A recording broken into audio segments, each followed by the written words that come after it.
So I saw a quote recently that said, stop reading self-help and start reading Shakespeare. And it was really interesting for me because actually I had just started reading Shakespeare at the time. I don't know if that's why I saw the quote. And I just think it's interesting, this relationship between fiction and self-help that I wanted to speak about.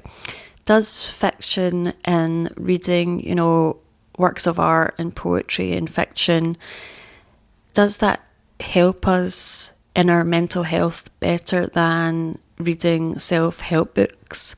So I think, if you feel depressed or you feel struggling in life, you might get into a pattern of, going through self-help books, reading self-help articles and kind of going down that path and trying to, fix yourself that way and, feel inspired by these people. And I think that can help to a certain extent, but I also think it doesn't elevate you to where you need to be to feel excited about life. And my feeling is that you need to experience art in order to, enjoy life and feel inspired to live, really. Because if you are struggling with depression, or if you're struggling, just with your life not being where you want it to be, or, if you're struggling, if you're feeling really down,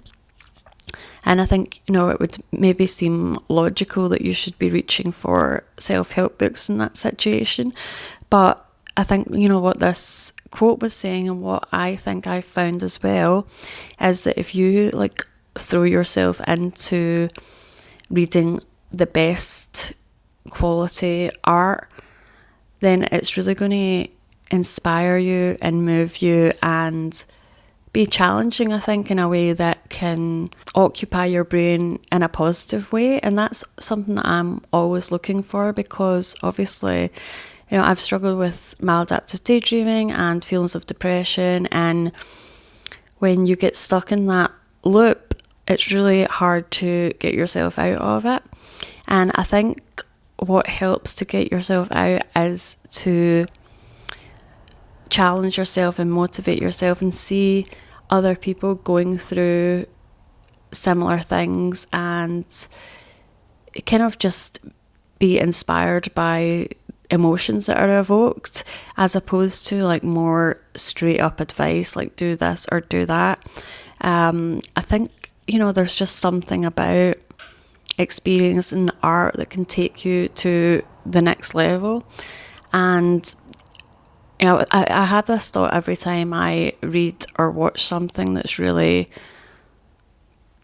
amazing or of a really high quality. And, I went to see Frankenstein at the cinema, and I had this feeling again, oh my goodness, life is worth living because people can make these amazing things. And, it really got me thinking about writing and about stories and about inspiration, about how, I want to put a story out there that leaves a mark like the way Frankenstein has done. And, I think if you want to be taken to the higher level, you need to engage with really high level works of art. That's really what I have been experiencing and what I have been learning over the past year.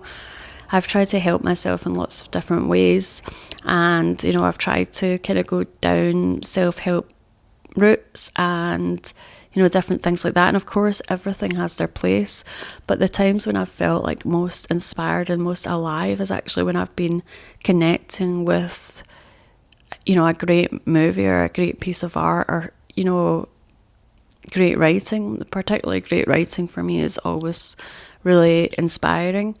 And the other side to this is something that I find interesting, is that I've always sought out fiction to understand myself, as opposed to reading self-help books to understand myself. So, for instance, I struggled with depression, or feelings of depression, but I never really read self-help books to understand depression or understand things. I just wanted to read experiences of people going through the same things and having the same emotions. So I was really drawn to books about people who were depressed. Like, you know, The Bell Jar was like one of like the most important books for me when I was younger, because it was the first time I kind of saw depression like mirrored back to me. And, you know, that book was really important. So it's kind of like things that I'm going through, I want to see reflected in fiction. I want to see characters deal with the issue as opposed to, you know, someone telling me about the issue. And, you know, for instance, with my maladaptive daydreaming, I've always searched for a fiction book on this and not really found anything. And that's why I wrote one myself, because it's just, I'm drawn to needing to see another person in my situation going through what I'm going through. You know, I'm always kind of looking for representation. And I think a lot of people are like, you know, the best art obviously affects you in a particular way because it's saying something about yourself, and like everyone is seeing art in a particular way.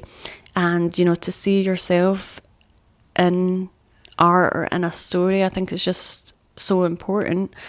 And, you know, that just got me thinking as well about the importance of fiction over self-help. So I think like they both have a place, but I think, you know, what I would say to people is, if you are struggling, you know, read something that's challenging, read something that's inspiring, watch the best movies, like watch like the greatest movies of all time. Like literally just indulge in the best quality art, and, you know, focus yourself in consuming things that are going to inspire you, as opposed to, you know, going down a loop. I think obviously self-help does have its place, and especially if you read something for the first time, but what can happen is you can just like go down a rabbit hole, and then, you know, you're reading kind of book after book, and it's all basically saying the same thing. And I think to get out of a rut, you need to kind of aim higher or elevate yourself. And for me, obviously, creativity is something that's so important. I think like just being able to create is so beneficial to me. So, you know, I've been just trying to like write poems as much as I can, and write as much as I can, and read. I have been going through Shakespeare plays, and that's been, you know, so inspiring, really. Just I'm always fascinated by people who produce an immense amount of top quality work, because I think, you know, that's really amazing. It's kind of like they are just like this fountain of creativity, and I think, you know, the funny thing is that it really is, creativity fosters creativity. So the more creative you are, the easier it becomes, and actually the better you become. So it's like it's just like a muscle, and when you feel inspired and then you create again, it's just it starts off this chain of events that's going to lead you into a better place and a more fulfilled place. So, you know, I would just really encourage you, if you're like feeling in a dark place or you're in a black hole, and I've been there, like something that might help is to, you know, seek out fiction that is of a really high quality, seek out art that's of a really high quality.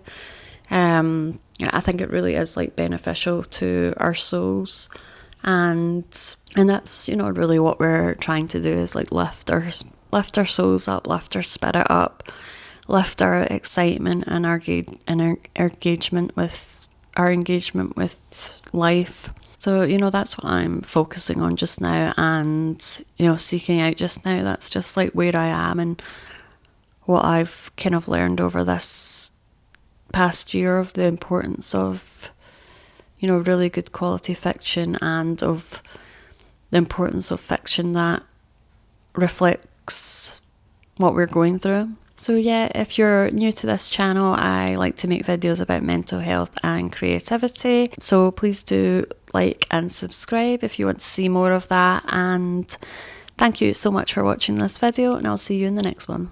Bye.